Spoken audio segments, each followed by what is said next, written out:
دین اسلام نے نکاح کو عبادت قرار دیا۔ حدیث مبارکہ میں ہے النکاح نصف الایمان، نکاح آدھا ایمان ہے۔ اور بعض احادیث میں ہے کہ ایک کوارا آدمی نماز پڑھتا ہے تو اس کو ایک نماز پڑھنے پر ایک نماز کا ثواب ملتا ہے، لیکن جب شادی شدہ ہو جاتا ہے پھر ایک نماز پڑھتا ہے تو اللہ تعالیٰ اس کو 21 نمازوں کا ثواب عطا فرماتے ہیں۔ اس کی کیا وجہ؟ کہ اب اس کے اوپر حقوق العباد آ گئے۔ حقوق العباد پورے کرتے ہوئے جب یہ حقوق اللہ کو پورا کرتا ہے اللہ اس کا اجر بڑھا دیتے ہیں۔ نبی اسلام نے ارشاد فرمایا چند باتیں سنن المرسلین میں سے ہیں، یعنی سب رسولوں نے اس پر عمل کیا۔ ان میں سے ایک السواک، کہ مسواک کرنا سب رسولوں کی سنت ہے۔ دوسری بات النکاح، نکاح کرنا یہ سب رسولوں کی سنت ہے۔ التعطر، تیسرا خوشبو کا استعمال کرنا یہ بھی سب رسولوں کی سنت ہے۔ کوئی رسول ایسے نہیں گزرے کہ جو صفائی اور پاکیزگی کا خیال نہ رکھتے ہوں۔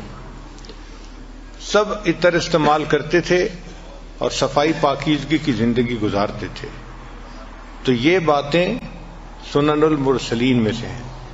حضرت علی رضی اللہ عنہ فرماتے ہیں کہ نبی علیہ الصلوۃ والسلام نے مجھے نصیحت فرمائی کہ علی چند باتوں میں بہت جلدی کرنا۔ کون سی باتیں؟ فرمایا جب نماز ہو جائے تو ادا کرنے میں جلدی کرنا،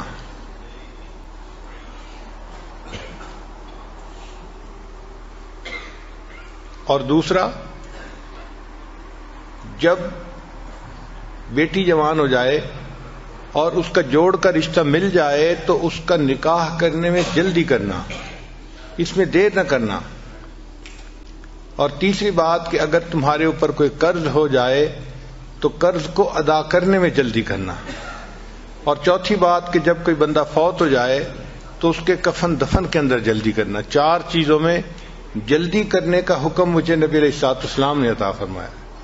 چنانچہ ماں باپ کی ذمہ داری بنتی ہے کہ بیٹا یا بیٹی جب جوان ہو جائیں تو جتنا جلدی پاسبل ہو اچھا رشتہ مل جائے، مناسب رشتہ، ان کا نکاح کر دینا چاہیے، کیونکہ ہم نے یہ دیکھا ہے جہاں نکاح سستا ہوتا ہے وہاں زنا مہنگا ہوتا ہے، اور جہاں نکاح مہنگا ہوتا ہے وہاں زنا سستا ہوتا ہے۔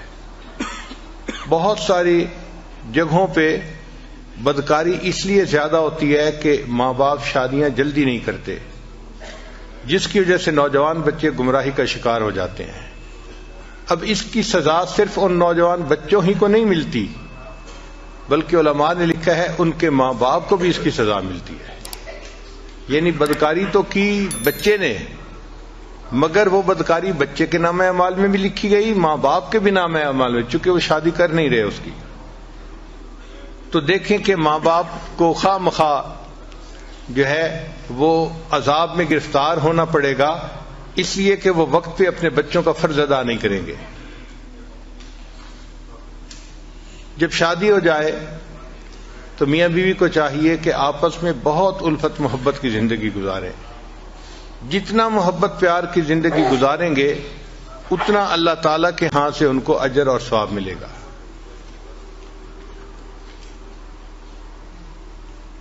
انسان ہے، جب مل جل کر رہتے ہیں تو آپس میں ایک دوسرے کے ساتھ کھٹ پٹ ضرور ہو جاتی ہے۔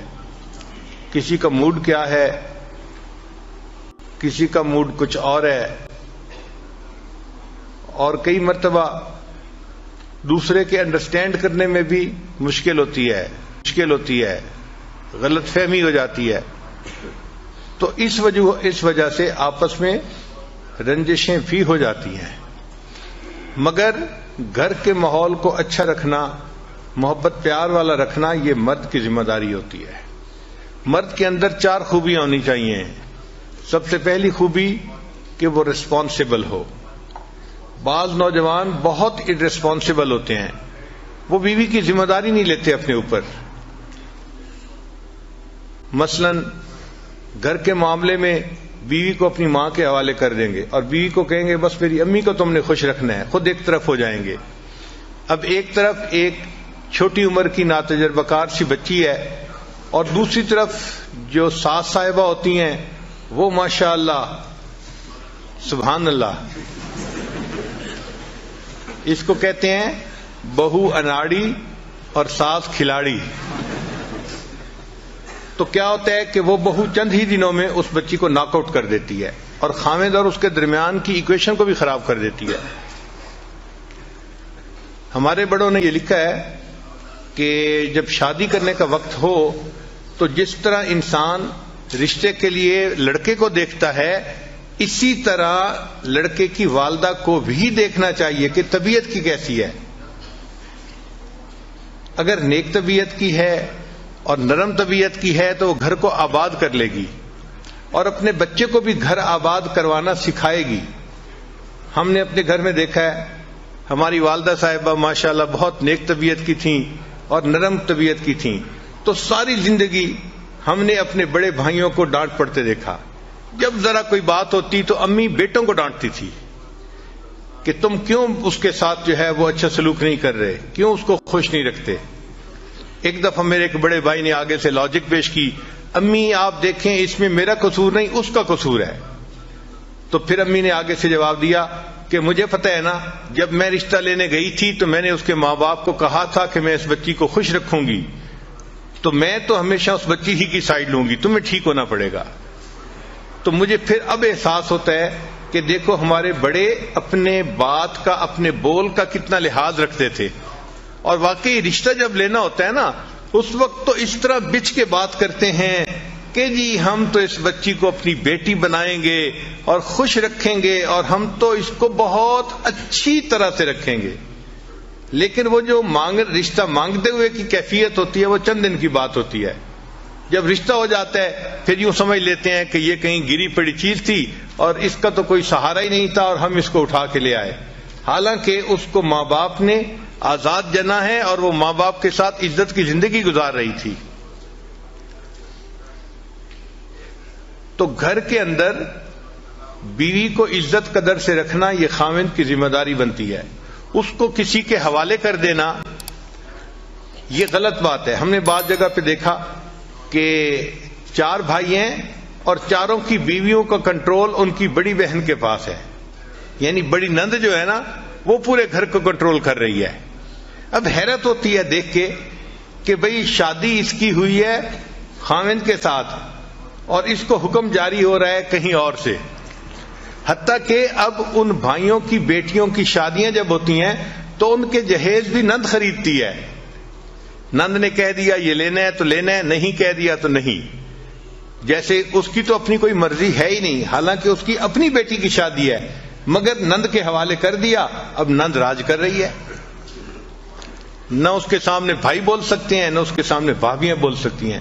تو اس طرح اپنی بیوی کو ساس کے حوالے کر دینا، نند کے حوالے کر دینا یہ غلط بات ہے.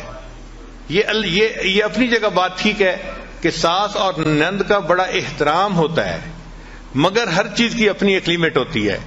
میاں بیوی کی اپنی زندگی محبت و پیار سے رہے یہ زیادہ ضروری ہے بنسبت اس کے کہ حکم کسی اور کا چلے.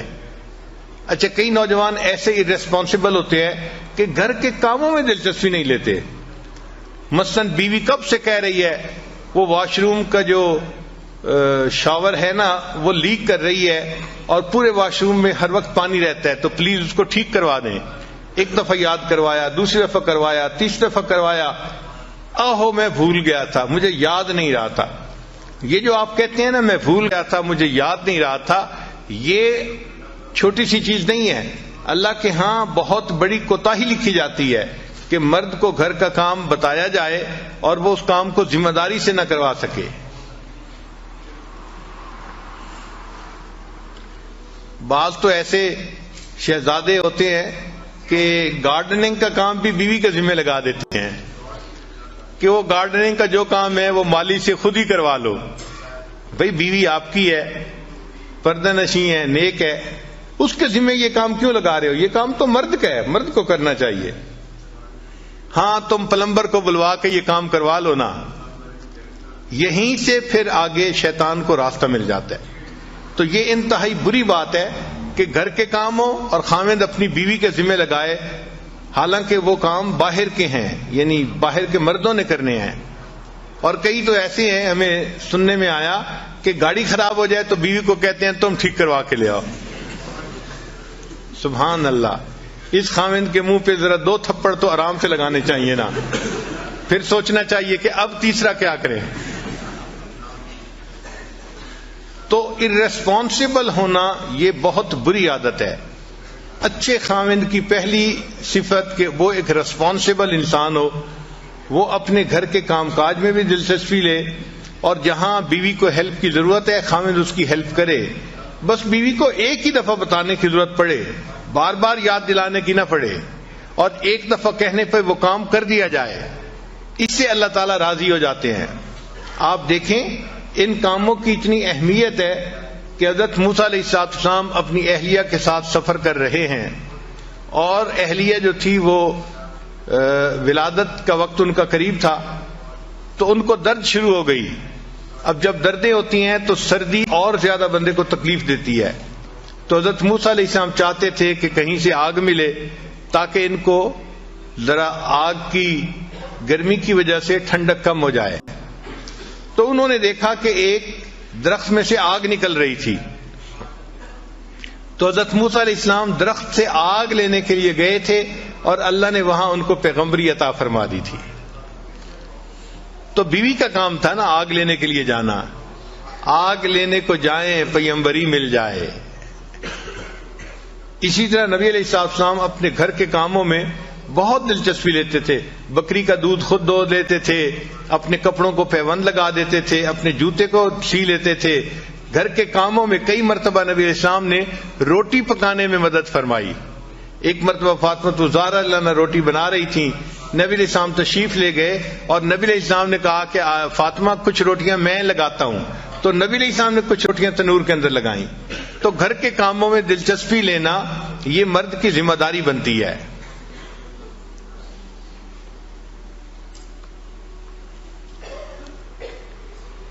تو سب سے پہلے خاوند کے اندر سینس آف ریسپانسبلٹی ہونی چاہیے.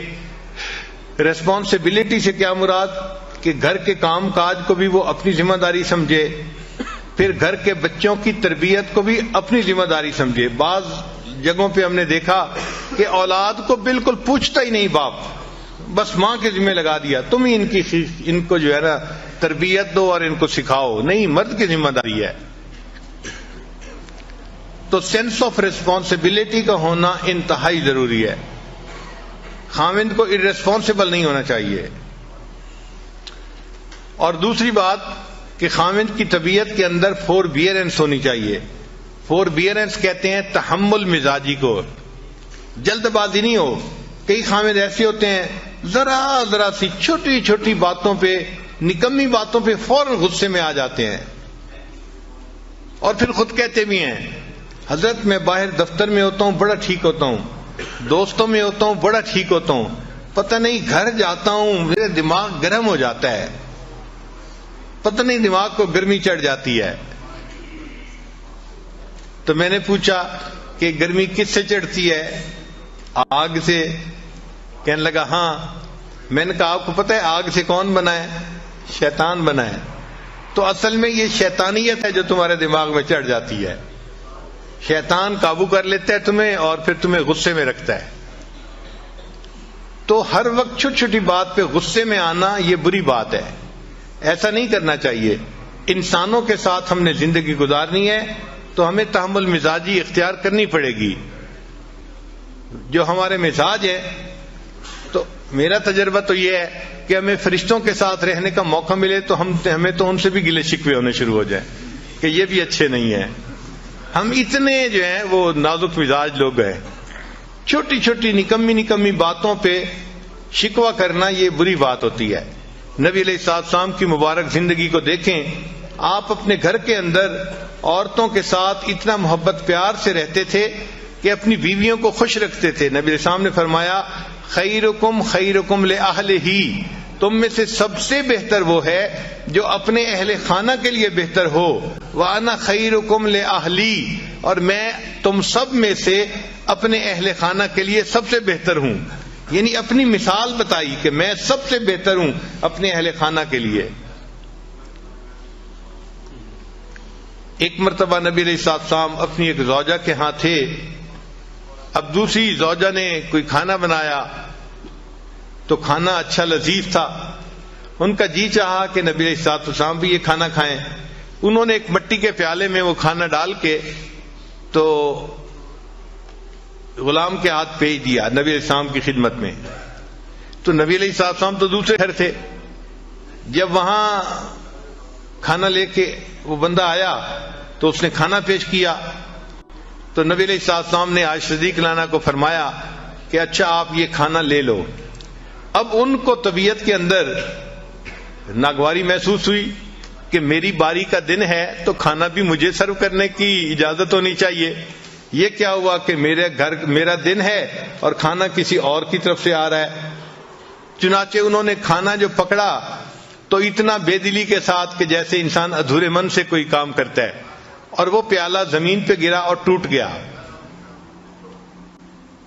اب ذرا سوچیں کیا سین ہوا ہوگا کہ کھانا جو لے کے آیا تو وہ پیالہ ہی ٹوٹ گیا، کھانا بھی نیچے گر گیا. ہم جیسا کوئی ہوتا ایک طوفان کھڑا کر دیتا، تم بدتمیز ہو، تمہیں سمجھ نہیں، تم یہ ہو، تم فلاں، پتہ نہیں کیا کیا القاب ہم ایک منٹ میں اس کو دے دیتے. مگر نبی علیہ السلام تحمل مزاجی سے اٹھے اور آپ نے دو کام کیے. پہلا کام یہ کیا کہ وہ جو پیالہ ٹوٹ گیا تھا اس کے بدلے میں حضرت عائشہ صدیقہ عنہا کے گھر کے اندر سے ایک پیالہ لے کے وہ اس کو واپس دے دیا. بھئی وہ پیالہ ٹوٹ گیا، اس کے بدلے تم یہ پیالہ لے جاؤ. اور پھر اسے فرمایا غارت امو کی، اصل میں تمہاری والدہ کو غیرت آ گئی تھی اس لیے ایسا ہو گیا. یعنی اس کو سمجھا بھی دیا. تو یہ عورت کی فطرت ہوتی ہے، اس کو کچھ چیزیں فیل ہوتی ہیں، شریعت نے بھی اس کا پھر لحاظ رکھا ہے. تو دیکھیں نبی علیہ السلام نے کتنے اچھے طریقے سے اس معاملے کو سلجھا دیا.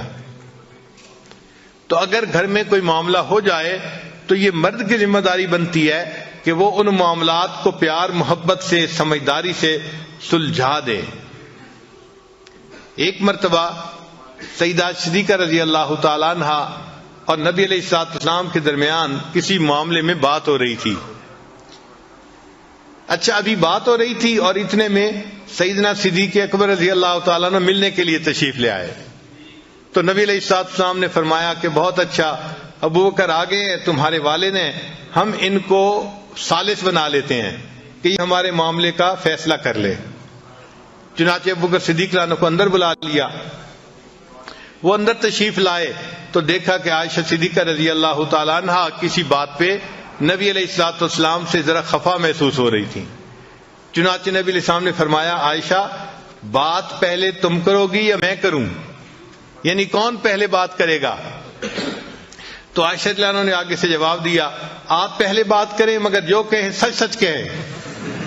اب ایک فطرت ہوتی ہے نا، بات ہوتی ہے، تو انہوں نے یہ لفظ کہہ دیے کہ جو کہیں سچ سچ کہیں. اچھا ابو بکر صدیق عنہ تو عاشق صادق تھے، ان کو بڑا غصہ آیا. اچھا نبی علیہ السلام کے سامنے یہ بات کہہ رہی ہے. انہوں نے تو بیٹی تھی نا، تو انہوں نے ایک تھپڑ لگایا عائشہ صدیقہ عنہ کو اور فرمایا کہ تمہارا کیا خیال ہے نبی علیہ السلام سچ نہیں بولیں گے؟ اب جب تھپڑ پڑا تو خیال تھا کہ دوسرا بھی پڑ جائے گا، تو عائشہ صدیقہ عنہ نبی علیہ السلام کے پیچھے آ کے چھپ گئیں. اچھا جب نبی علیہ السلام کے پیچھے آ کے چھپ گئیں تو نبی علیہ السلام نے بھی محسوس کیا کہ اس کے والد کو غصہ آ گیا ہے، تو ہو سکتا ہے کہ ایک دو اور بھی وہ لگا دے. تو نبی علیہ السلام نے فرمایا ابو بکر ہم نے تو آپ کو ثالث کے طور پہ متعین کیا تھا، یہ تو نہیں کہا تھا کہ آپ مارنا ہی شروع کر دیں. اچھا ایسا ہے کہ آپ تشریف لے جائیں، ہم میاں بیوی آپس کا جھگڑا خود سمیٹ لیں گے. جب یہ فرمایا تو وہ بکر صدیق عنہ تشریف لے آئے. جیسے ہی وہ بکر صدیق عنہ باہر نکلے تو نبی علیہ السلام نے مسکرا کے عائشہ صدیق عنہ کو دیکھا اور فرمایا دیکھا کہ بوڑھے کے دوسرے تھپڑ سے میں نے تجھے بچایا، اگر میں نے بچاتا تو بوڑھے کا دوسرا تھپڑ بھی تمہیں لگ جاتا. تو مقصد یہ ہے کہ گھروں میں اس قسم کی چھوٹی چھوٹی باتیں ہونا ممکن ہے. اس کی توقع رکھیں، یہ ہوگا، ایسا نہیں کہ ہو ہی نہیں سکتا، ہوگا۔ نیک سے نیک گھروں میں بھی مس انڈرسٹینڈنگ ہو جاتی ہیں، الجھنیں ہو جاتی ہیں، مگر ان کو سلجھا لینا یہ عقل مندی ہوتی ہے، ان کو اچھے طریقے سے جو ہے وہ ڈیل کر لینا یہ عقل مندی ہوتی ہے۔ اس کو کہتے ہیں کرائسس مینجمنٹ، اور ہر اچھے خاوند کو کرائسس مینجمنٹ آنی چاہیے، اس کے اندر اتنی سمجھداری ہونی چاہیے کہ اس کرائسس کنڈیشن سے مجھے کیسے نکلنا ہے۔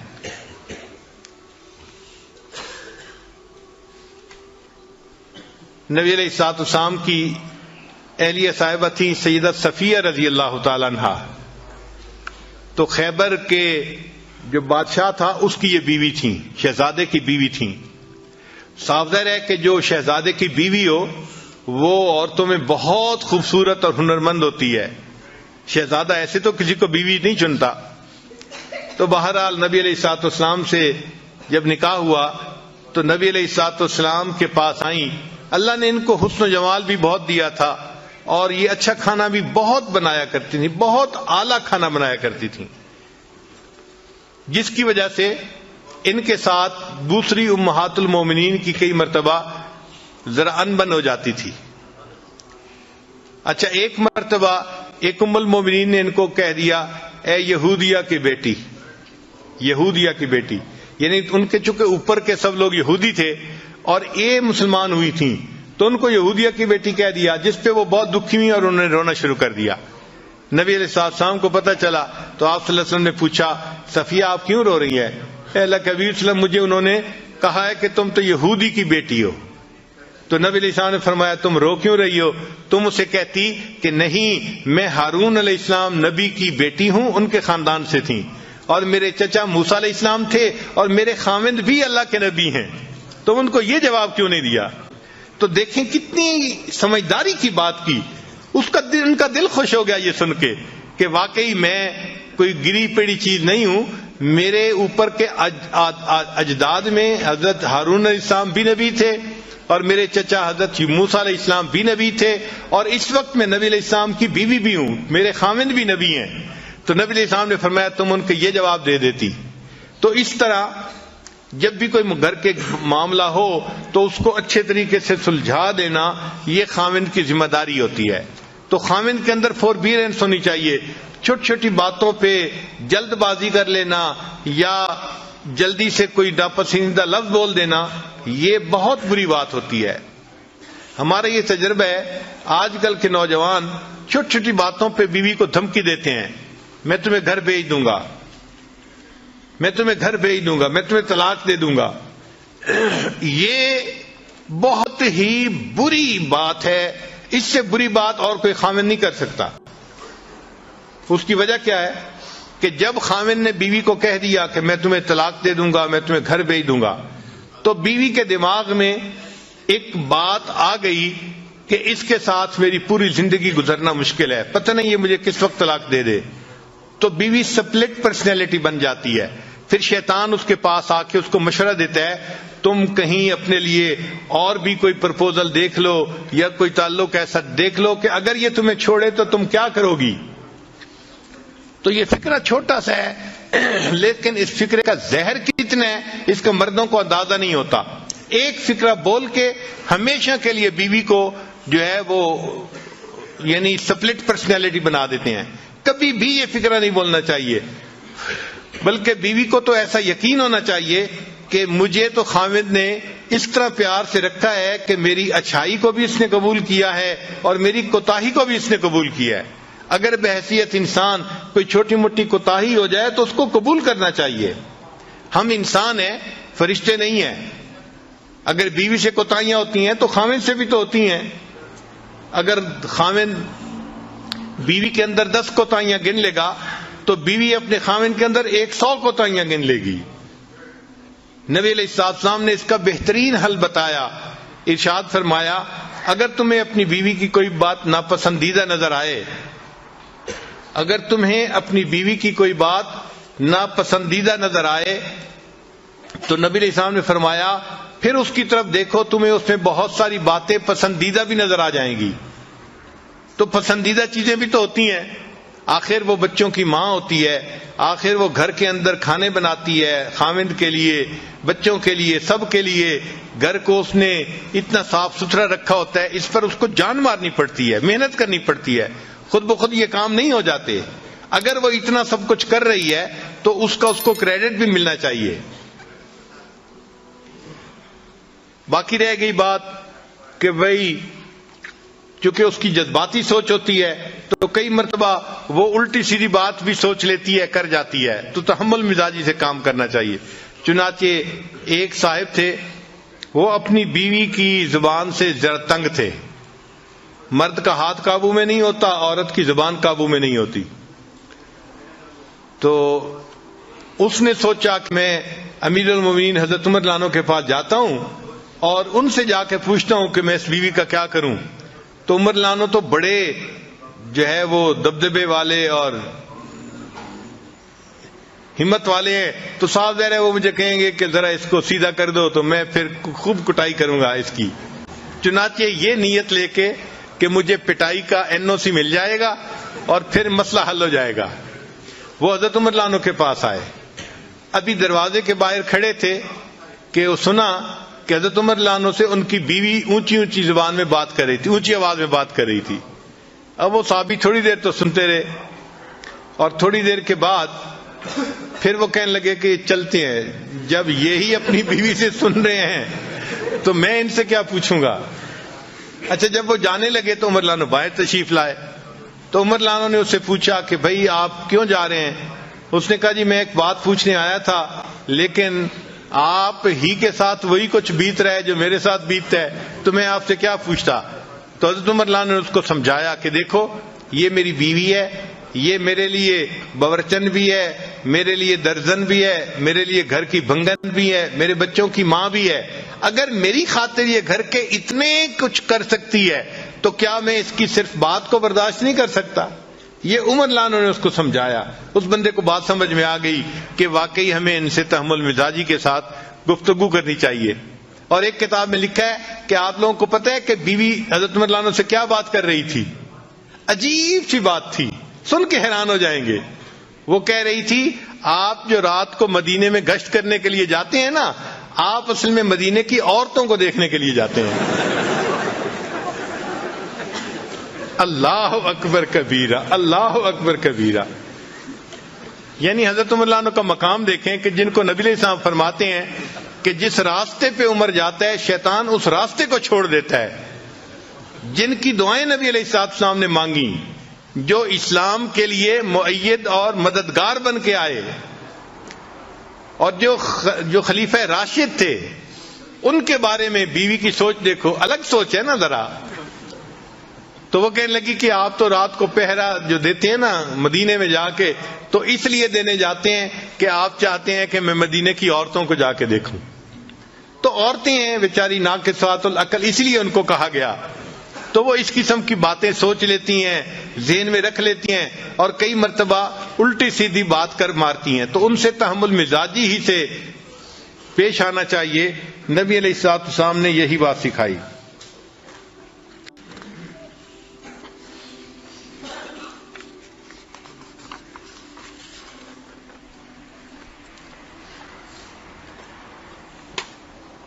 تو پہلی بات کہ خاوند کے اندر سینس آف ریسپانسبلٹی ہونی چاہیے، اور دوسری بات کہ خاوند کے اندر فوربیئرنس ہونی چاہیے، اور تیسری بات کہ خاوند کو چاہیے کہ اپنی بیوی کی بات کو سنے۔ یہ ایک ایسی غلطی ہے جو آج کے زمانے میں بہت سارے لوگ کرتے ہیں، فرصت ہی نہیں ہوتی بیوی سے بات سننے کی۔ حالانکہ اللہ تعالیٰ نے بیوی کی وائرنگ ہی ایسی کی ہے کہ جب خاوند شام کو گھر آتا ہے تو وہ اپنے گھر کی ساری کارگزاری سنائے بغیر نہیں رہ سکتی، وہ بات اس کے منہ سے نکلنی ہی ہوتی ہے۔ لیکن خاوند اگر اس کی بات نہیں سنتا تو پھر اس کا نقصان ہوتا ہے۔ اس نے بات تو کرنی ہے، وہ پھر یا اپنی کسی کلاس فیلو سے کرے گی، یا بہن سے کرے گی، یا اپنی والدہ سے کرے گی، اور جب وہ کسی تیسرے سے بات کرے گی تو ان کے مشورے ضروری نہیں کہ کوئی بہت مناسب ہوں اور جچے تلے ہوں، وہ الٹے سیدھے مشورے بھی ہو سکتے ہیں۔ ہمارے حضرت رحمۃ اللہ فرمایا کرتے تھے کہ میاں بیوی آپس میں ایک دوسرے کی وجہ سے کبھی نہیں جھگڑتے، ہمیشہ تیسرے کی وجہ سے جھگڑے ہوتے ہیں. اور واقعی ہم نے دیکھا ہے کہ جھگڑے کی بنیاد ہمیشہ کوئی نہ کوئی تیسرا ہوتا ہے، چاہے وہ لڑکی کی ماں ہو، لڑکی کی بہنیں ہو، یا لڑکے کی والدہ ہو، لڑکے کی بہنیں ہو. کوئی نہ کوئی تیسرا ہوتا ہے جو میاں بیوی کی ایکویشن خراب ہونے کا ذریعہ بنتا ہے. تو اس لیے خاوند کی یہ ذمہ داری ہے کہ جب وہ باہر سے آئے تو وہ 15-20 منٹ اپنی بیوی کے پاس بیٹھے اور اس سے اس کی بات چیت سنیں جو وہ کہنا چاہتی ہے. اچھا، یہ ضروری نہیں کہ اس بات چیت کا جواب بھی فوراً دیں. بیوی کو جواب نہیں فوراً چاہیے ہوتا، صرف بیوی نے کارگزاری سنانی ہوتی ہے. بس آپ توجہ کے ساتھ اس کی بات کو سنیں، اس کے ساتھ آئی کنٹیکٹ رکھیں تاکہ وہ فیل کریں کہ بڑی توجہ سے میری بات سنی جا رہی ہے. جب وہ بات کر لے گی نا تو وہ بڑی مطمئن ہو جائے گی. تو لسن ٹو یور وائف، یہ خاوند کی ذمہ داری بنتی ہے. پھر ایک صفت اور کہ گھر کے ماحول کو نیکی پر رکھنا یہ خاوند کی ذمہ داری ہوتی ہے. وہ اپنی بیوی کو بھی نیکی کی تلقین کرے، اپنے بچوں کو بھی نیکی کی تلقین کرے، اور بیوی کے ساتھ بیٹھ کے مشورہ کرے کہ ہم اپنے بچوں کو نیکی کی تربیت کیسے دے سکتے ہیں. یہ ذمہ داری خاوند کی ہے. کلکم رائن وکلکم مسئول عن رعیتہ، تم میں سے ہر آدمی چرواہے کی مانند ہے اور اس سے اس کے عیال کے بارے میں پوچھا جائے گا. تو خاوند سے بیوی اور بچوں کی دینداری کے بارے میں پوچھا جائے گا، اور عورت سے اس کے بچوں کی دینداری کے بارے میں پوچھا جائے گا. تو یہ بھی ذمہ داری مرد کی ہوتی ہے کہ گھر کا ماحول نیک رہے.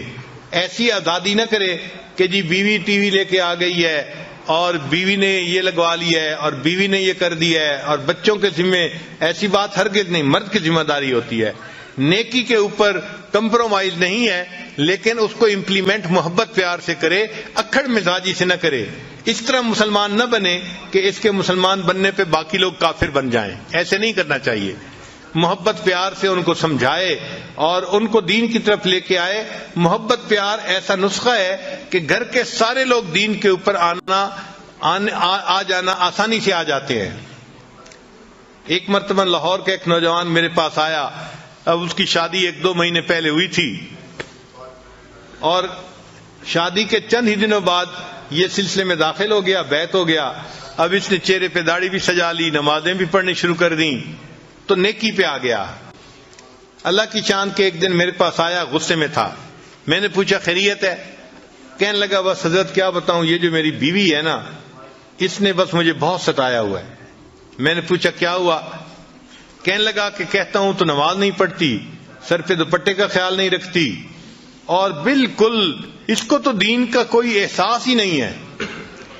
یہ تو اس نے تو میرا جو ہے نا جینا حرام کر دیا ہے. خیر خوب اس نے غصے میں چند باتیں کہیں. تو جب اس نے غصے میں باتیں کر لیں تو پھر میں نے اس سے پوچھا کہ اچھا یہ بتاؤ کہ جب شادی ہوئی تھی اس وقت آپ دیندار اسی طرح تھے جیسے آج ہیں، یا آپ بھی اسی طرح کے تھے؟ کہتے نہیں جی اس وقت تو میں بھی نمازیں نہیں پڑھتا تھا. اصل میں شروع میں دونوں ایک ہی جیسے تھے اور آپس میں پسند کی شادی تھی یہ.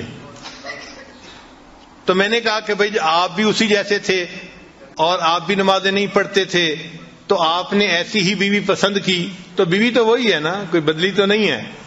مگر فرق یہ پڑا کہ آپ نے اس مجلس میں آنا شروع کیا اور آپ نے دین کی باتیں سنی تو آپ نے دین کو قبول کر لیا اور اب آپ کی زندگی نیکی دین والی بن گئی ہے. کہنے لگے ہاں یہ بات تو ٹھیک ہے. میں نے کہا یہ بتائے کہ آپ کی بیوی نے کتنی نصیحتوں کی محفل اٹینڈ کی ہے؟ کہنے لگے وہ تو نہیں آتی. میں نے کہا کوئی اور دینی محفل اٹینڈ کی ہو جہاں اس کو دین کی طرف کسی نے ترغیب دی ہو، بلایا ہو؟ کہنے لگا نہیں. میں نے کہا پھر وہ کیسے دوپٹہ کرے گی سر کے اوپر اور کیسے وہ پردے کا خیال کرے گی، نمازیں پڑھے گی؟ اس کو تو سمجھانے والا کوئی ہے ہی نہیں. آپ کو تو سمجھانے والے مل گئے، اس کو تو نہیں نہ ملے. تو اب اس کو فیل ہوا کہ بھائی حضرت جی مجھے آہستہ آہستہ نا اس بات پہ لے آئیں گے کہ اچھا اس کو محفلوں میں لایا کرو، تو یہ تو کام لمبا ہو جائے گا نا. اور وہ تو جلدی حل چاہتا تھا کہ حضرت جی مجھے کہیں وہ نماز نہیں پڑھتی، تم جاؤ ذرا اس کو سیدھا کرو. خیر جب میں نے دیکھا کہ بھائی یہ خاموش تو ہو گیا ہے لیکن اس کے دل سے ابھی غصہ ختم نہیں ہوا، تو پھر میں نے اس سے بات کی. میں نے کہا دیکھیں آپ ہر سنت پہ اب عمل کرنے لگ گئے ہیں نا. کہنے لگا جی میری کوشش ہوتی ہے ہر بڑی اور ہر چھوٹی سنت کے اوپر عمل کروں، میری پوری زندگی سنت کے مطابق ہو جائے، اور آپ بھی یہی تلقین کرتے ہیں. میں نے کہا اچھا میں آج آپ کو ایک سنت بتاتا ہوں، آپ اس کے اوپر عمل کریں. کہنے لگا جی. میں نے کہا آپ واپس جاتے ہوئے کسی دکان سے مٹھائی کا ڈبہ ساتھ لے جائیں، اور جب گھر جائیں تو دسترخوان پہ جب ڈبہ رکھا جائے تو اس میں سے مٹھائی کا ایک پیس اٹھا کے اپنی بیوی کے منہ میں ڈالنا. جب میں نے کہا تو مجھ سے پوچھتا جی. میں نے کہا بھائی میں فارسی نہیں بول رہا، میں آپ کی زبان میں ہی آپ سے گفتگو کر رہا ہوں کہ آپ ایک مٹھائی کا ڈبہ لے کے جائیں اور بیوی کو ہدیہ دیں، اور جب دسترخوان پہ وہ ڈبہ رکھا جائے تو اس میں سے ایک پیس اٹھا کے تو اپنی بیوی کو مٹھائی کھلائیں. جب میں نے کلیئر لفظوں میں پھر کہا پھر اس کو بات سمجھ میں آئی. کہنے لگا جی بہت اچھا. خیر وہ بندہ چلا گیا. اللہ کی شان کے چند دنوں کے بعد وہ آیا اور اس کی آنکھوں سے آنسو تھمتے نہیں تھے. میں نے پوچھا کیا ہوا؟ کہنے لگا حضرت خوشی کے آنسو ہیں. میں نے پوچھا کس خوشی کے؟ کہنے لگا کہ میں جاتے ہوئے مٹھائی کا ڈبہ لے کے گیا اور گھر والوں نے پوچھا بیوی نے کہ یہ کیا لائے، تو میں نے کہا میں آپ کے لیے گفٹ لے کے آیا ہوں. تو بڑی حیران ہوئی، اچھا آپ میرے لیے گفٹ لے کے آئے ہیں؟ میں نے کہا ہاں.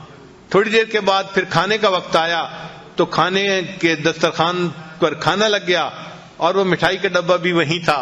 کہنے لگے میں نے آپ کی جو ہے وہ نصیحت کے مطابق مٹھائی کا ایک پیس اٹھایا اور ایک گلاب جامن میں نے اپنی بیوی کے طرف کیا تو وہ میری طرف دیکھنے لگی کہ کیا مطلب ہے. میں نے کہا کہ یہ میں تمہیں خود اپنے ہاتھوں سے کھلانا چاہتا ہوں.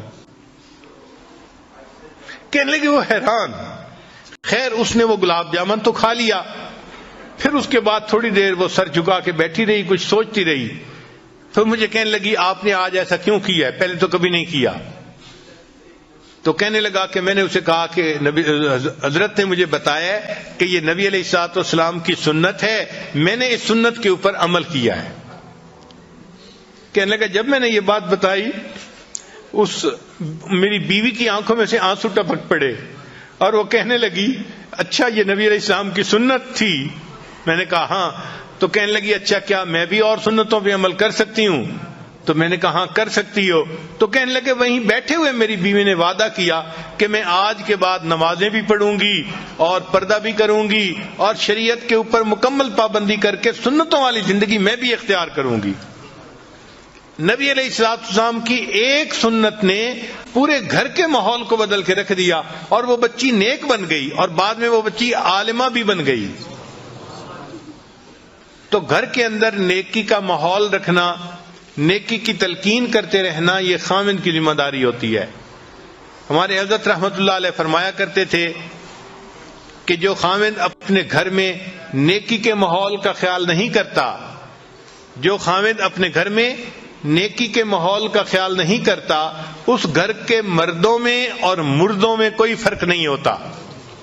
یہ ہمارے حضرت مرشد عالم رحمۃ اللہ فرماتے تھے کہ جو مرد اپنے گھر میں گھر والوں کو نیکی کی تلقین نہیں کرتا، اس گھر کے مردوں میں اور اس گھر کے مردوں میں کوئی فرق نہیں ہوتا. تو یہ خاوند کی ذمہ داری ہوتی ہے. ایکسکیوز نہ کریں کہ جی میری بات سنتا کوئی نہیں، مانتا کیوں نہیں. ہاں جب آپ رف ٹف موڈ میں، غصے کے موڈ میں بات کریں گے آپ کی بات کوئی نہیں سنے گا، لیکن جب آپ محبت اور پیار سے بات کریں گے تو ایسی ہر کوئی بات سنے گا کہ سب آپ کے جو ہیں وہ بات کو پورا کر کے دکھانے والے بن جائیں گے. بچے بھی آپ سے محبت کریں گے، بیوی بھی آپ سے محبت کرے گی. تو یہ صفت بھی خاوند کے اندر ہونی چاہیے. نبی علیہ الصلوۃ والسلام اپنی زوجہ سے کتنی محبت کرتے تھے اس کے بارے میں تو بہت ساری احادیث ہیں. بہرحال ایک حدیث مبارکہ سن لیجئے کہ ایک مرتبہ نبی علیہ الصلوۃ والسلام نے ایک اونٹ لیا، سفر درپیش تھا، تو سیدہ عائشہ صدیقہ رضی کو اونٹ کے اوپر بٹھا دیا. اللہ کی شان کہ وہ اونٹ نیا تھا، ذرا بدک گیا اور بھاگ کھڑا ہوا. اب عائشہ رضی اللہ عنہا اوپر بیٹھی ہوئی ہیں, جو اوپر اس کے پالکی سی بنی ہوتی ہے اونٹ کے اوپر, اور اونٹ بھاگ گیا. جب بھاگ گیا تو نبی علیہ السلام نے فرمایا ہائے میری دلہن. حدیث پاک کے الفاظ کا مفہوم ہے کہ نبی علیہ السلام نے فرمایا اے میری دلہن, یعنی بیوی سے محبت تھی تو یہ الفاظ زبان سے نکلے نا. تو نبی علیہ السلام نے امت کو تعلیم دی کہ تم اپنی بیوی کو اس طرح محبت پیار سے رکھو گے تو وہ تمہاری فرما برداری کرے گی. چنانچہ جب سیدہ فاطمہ الزہرا رضی اللہ عنہا کی رخصتی ہونے لگی تو نبی علیہ السلام نے فرمایا حضرت علی رضی اللہ عنہ کو, علی اگر تم محبت سے رکھو گے تو فاطمہ تمہاری ہے. اور اس چھوٹے سے فکرے میں ازدواجی زندگی کا خلاصہ موجود ہے کہ اگر خاوند بیوی کو محبت سے رکھے گا تو بیوی خاوند کی ہوتی ہے, وہ اسی کی خاطر زندگی گزارتی ہے اور اسی کے گھر کے ماحول کو نیکی اور دینداری کے مطابق بناتی ہے. تو محبت پیار سے گھر والوں کو رکھنا تاکہ گھر کا ماحول نیک رہے, یہ ضروری ہے. ایک مرتبہ نبی علیہ السلام نے یہ قسم اٹھا لی کہ میں 1 مہینے تک اپنی بیویوں سے نہیں ملوں گا. یہ واقعہ ایلا کہلاتا ہے. اب نبی علیہ السلام مسجد میں تھے, بیویاں گھروں میں تھیں اور 1 مہینے کی قسم کھائی ہوئی تھی. اللہ کی شان دیکھیں کہ 29واں دن تھا تو نبی علیہ السلام عائشہ صدیقہ رضی اللہ عنہا کے گھر آ گئے. تو عائشہ رضی اللہ عنہا نے کہا اے اللہ کے حبیب صلی اللہ علیہ وسلم, آپ نے تو قسم کھائی تھی کہ میں 1 مہینے تک بیویوں سے نہیں ملوں گا اور آج تو 29 دن ہیں. تو نبی علیہ السلام نے فرمایا عائشہ کبھی کبھی مہینہ 29 کا بھی ہوا کرتا ہے. تو یہ بیوی کی محبت تھی نا کہ 30 دن کے بعد آنے کی بجائے 29 دن کے بعد آپ گھر تشریف لائے, اور پھر آپ نے کہا کہ عائشہ کبھی کبھی مہینہ 29 کا بھی ہوا کرتا ہے.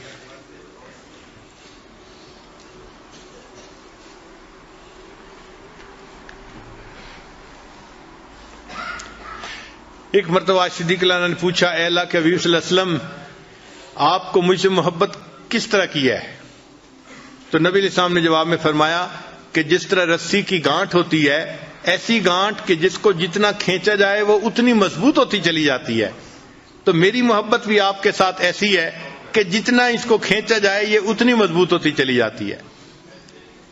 چنانچہ جب ایسی آیات اتری جن میں امہات المومنین کو اختیار دیا گیا تھا کہ یا تو وہ نبی علیہ السلام کے ساتھ رہیں یا پھر ان کو دنیا کی سب نعمتیں دے دی جائیں گی, اس کو آیت تخییر کہتے ہیں.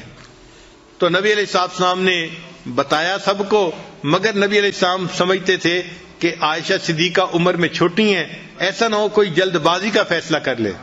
تو نبی علیہ السلام نے امہات المومنین کو یہ بات بتائی کہ اللہ نے آپ لوگوں کو اختیار دیا ہے, آپ دونوں اس میں ایک چیز کو چن لیں, فیصلہ کر لیں, مگر عائشہ آپ کو میں بتا رہا ہوں کہ آپ اکیلی فیصلہ نہ کرنا, آپ اپنے ماں باپ سے مشورے کے بعد فیصلہ کرنا.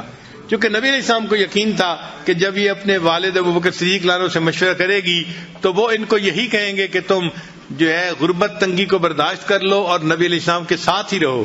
تو جب انہوں نے نبی علیہ السلام نے فرمایا کہ تم اپنے والدین سے مشورے کے بعد فیصلہ کرنا, تو عائشہ صدیقہ رضی اللہ عنہا مسکرائیں اور کہنے لگیں آپ کے بارے میں فیصلہ کرنے کے لیے مجھے کسی اور سے پوچھنے کی کوئی ضرورت نہیں, میں تنگی ترشی کو برداشت کر لوں گی, میں آپ کو اختیار کرتی ہوں, مجھے کسی اور چیز کی ضرورت نہیں ہے. تو عائشہ صدیقہ کے اس جواب کو سن کے پھر باقی تمام ازواج مطہرات نے بھی نبی علیہ السلام کو چن لیا. تو محبت دونوں طرف سے ہو, خاوند کی طرف سے بیوی سے محبت ہو اور بیوی کی طرف سے خاوند کے ساتھ اس کو محبت ہو. نبی علیہ السلام کی یہ کامیاب ازدواجی زندگی ہمیں اس بات کی تعلیم دیتی ہے ہم اپنے گھروں میں اگر چاہیں تو جنت کا ماحول بنا سکتے ہیں. سچی بات یہ ہے اتنا پرسکون ہوتا ہے گھر کہ انسان کو گھر میں جنت کا مزہ آتا ہے. سب نیکی پہ چلنے والے, سب نیکی کرنے والے, سب اتفاق رائے کے ساتھ زندگی گزارنے والے. بیوی خاوند کی تعریفیں کر رہی ہوتی ہے, خاوند بیوی کی تعریفیں کر رہا ہوتا ہے, اور دونوں اللہ کو راضی کرنے کے لیے اپنی کوششیں کر رہے ہوتے ہیں. یہ ہے اصل کامیاب زندگی کہ ہمارے گھر جنت کی تیاری کے جو ہے وہ مراکز بن جائیں, ہمارے گھر کا ہر فرد جنت کی تیاری میں لگا ہوا ہو, نیک اعمال میں لگا ہوا ہو. اور یہ چیز تب ممکن ہے جب خاوند اپنی بیوی کو محبت پیار سے رکھے گا. اگر خامد یہ سمجھتا ہے کہ میں ڈانٹ ڈپٹ کے ذریعے سے بیوی سے بات منوا لوں گا تو یہ بات جو ہے خیال است و محال است و جنو، یہ بات ایسی نہیں ہوتی. ہمارے حضرت مرشد عالم رحمۃ اللہ فرمایا کرتے تھے کہ جو شخص پیار کے ذریعے اپنی بیوی کا دل نہ جیت سکا، جو شخص پیار کے ذریعے اپنی بیوی کا دل نہ جیت سکا، یہ شخص تلوار کے ذریعے بھی بیوی کا دل نہیں جیت سکتا. جو شخص پیار کے ذریعے اپنے بیوی کا دل نہ جیت سکا، یہ شخص تلوار کے ذریعے بھی بیوی کا دل نہیں جیت سکتا. تو پیار و محبت ہی ہے جس کی وجہ سے آپس میں الفتیں بڑھتی ہیں اور ایک دوسرے کی قدر دل میں آتی ہے اور انسان اچھی زندگی گزارتا ہے. چنانچہ ہم ازدواجی زندگی کے بارے میں ریسرچ ڈھونڈ رہے تھے تو ہم نے سینکڑوں کتابیں دیکھی اور سینکڑوں ریسرچ پیپر دیکھے، اور ایک ریسرچ پیپر کے اندر عجیب ریسرچ دیکھی.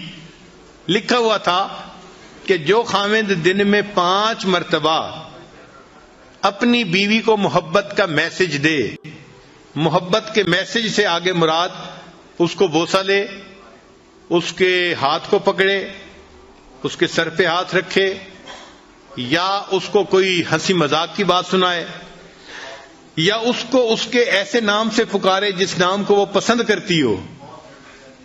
دن میں 5 مرتبہ جو خاوند اپنی بیوی کے ساتھ محبت کا اظہار کرتا ہے، یہ بیوی کبھی ڈپریشن کا شکار نہیں ہو سکتی.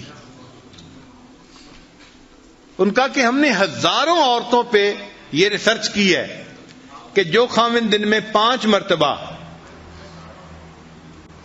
کبھی بیوی کا ہاتھ پکڑا، کبھی اس کے کندھے پہ ہاتھ رکھا، کبھی اس سے کوئی ہنسی مذاق کی بات کر دی، کبھی اس کو مسکرا کے دیکھ لیا، اور دفتر میں ہے تو کبھی اس کو کوئی پیار کا میسج کر دیا، یعنی دن میں 5 ایسے مواقع ہوں کہ بیوی کو خاوند کی طرف سے محبت کا میسج ملے تو لکھا تھا کہ وہ عورت کبھی ڈپریشن کا شکار ہو ہی نہیں سکتی.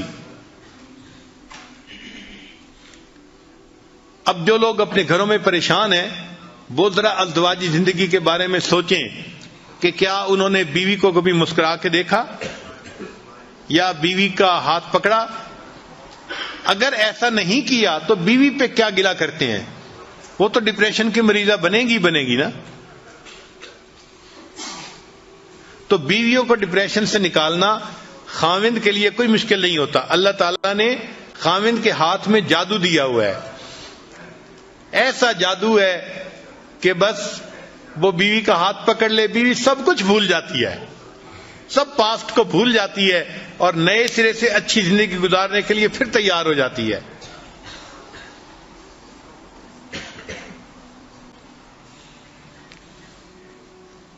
بیوی کو منانے کے لیے نہ تعویذوں کی ضرورت ہے نہ کچھ عملیات کی ضرورت ہے. بیوی کو خوش رکھنے کے لیے صرف پیار کی ضرورت ہے، محبت کی ضرورت ہے. محبت سے بات کریں، نرمی سے بات کریں اور بیوی کو ریسپیکٹ دیں. جس عورت کو محبت بھی ملتی ہے، ریسپیکٹ بھی ملتی ہے، وہ اپنے خاوند کی خاطر قربان ہونے کے لیے تیار.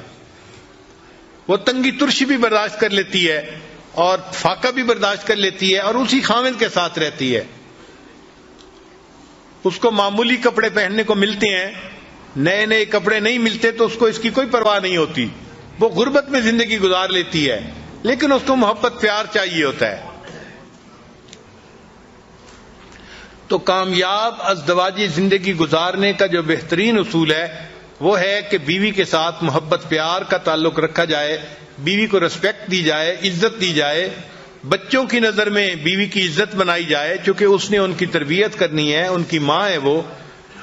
جس عورت کو عزت ملے گی اور محبت ملے گی، اب یہ عورت اپنے خاوند سے کبھی دور ہونا پسند نہیں کرے گی.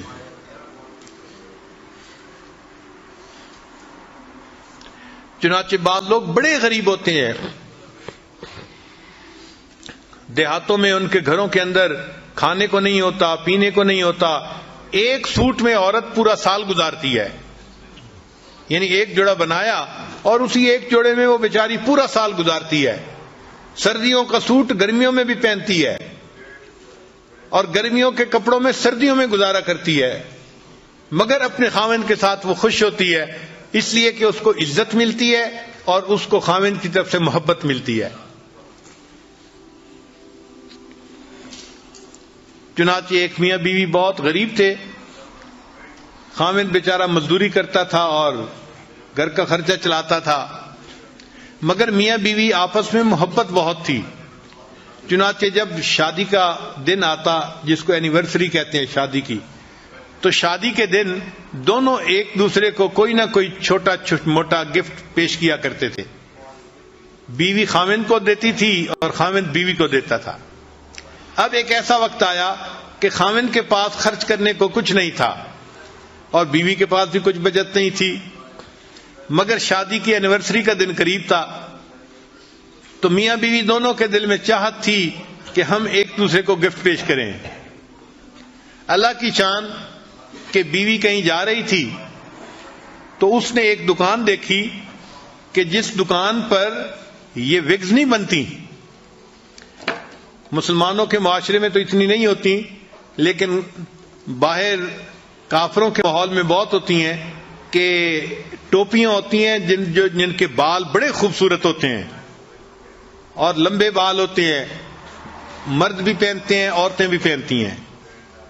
تو وہ وگ کی دکان تھی، تو وہ کھڑی ہو کے دیکھنے لگ گئی، تو دکاندار نے اس سے پوچھا کہ آپ کیا دیکھ رہی ہیں؟ اس نے کہا میں دیکھ رہی ہوں کہ آپ یہ جو وگز بناتے ہیں تو ان کے اوپر آرٹیفیشل بال ہیں یا اوریجنل؟ اس نے کہا نہیں، اوریجنل ہیں، ہم خرید لیتے ہیں جس کے لمبے بال ہوں۔ تو عورت کے دل میں کیا خیال آیا؟